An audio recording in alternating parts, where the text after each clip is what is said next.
تو لوگ جو ہیں وہ زندگی کی تلاش، اور لوگوں سے مراد میری اسٹرانومرز ہے، زندگی کی تلاش جو ہے وہ پچھلے 50-60 سال سے کرتے چلے جا رہے ہیں. تو پہلے وہ کہلاتی تھی search for extra terrestrial intelligence, کیونکہ طریقہ دوسری لائف کو تلاش کرنے کا یہ تھا کہ اگر ہم ان کے سگنلس ڈیٹیکٹ کریں تو آبویسلی اگر ہمیں کوئی ایلین سگنل ملتا ہے تو ہمیں پتا ہوگا کہ وہ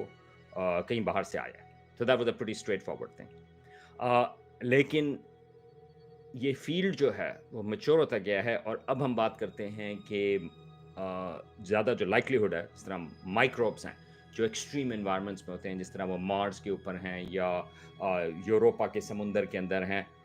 تو وہ جو مائکروبس کی اسٹڈی ہے جو ایکسٹریم انوائرمنٹس میں رہتے ہیں، اس کو آپ کس طرح سے اسٹڈی کریں، اس کو آپ زمین کے اوپر بھی اسٹڈی کر سکتے ہیں. انٹارکٹیکا میں مثال کے طور پہ، یا یہ جو والکینک وینٹس ہیں، یہ آتش فشاں پہاڑ کے جو سمندر کے نیچے خاص طور سے ہیں، ہمیں پتہ ہے کہ وہاں پر زندگی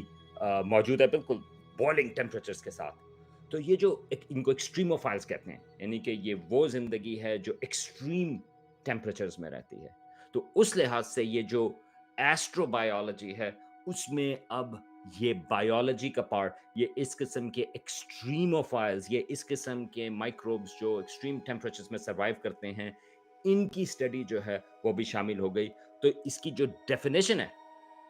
کہ آپ زندگی کو کس طرح سے تلاش کر رہے ہیں، وہ اب کافی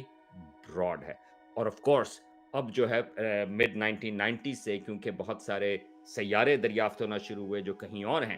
ایکزو پلانٹس ان کو کہتے ہیں، ان کی وجہ سے جو ہے اب وہ بھی ایک لحاظ سے ایسٹرو بایولوجی میں آتے ہیں کہ ان ایکزو پلانٹس کے اوپر کس قسم کا آب و ہوا وہاں پر کس قسم کی ہے، وہاں پہ کیا ہم یہ پتہ لگا سکتے ہیں کہ وہاں پر کس قسم کے ایلیمنٹس موجود ہیں وغیرہ وغیرہ. تو اس قسم کی چیز جو ہے وہ ہو سکتی ہے. تو یہ تمام اب جو ہے یہ ایک ایسٹرو بایولوجی کے امبریلا میں، چھتری میں وہ اب آتے ہیں. تو اسٹرانومی اور بایولوجی کی مکسنگ.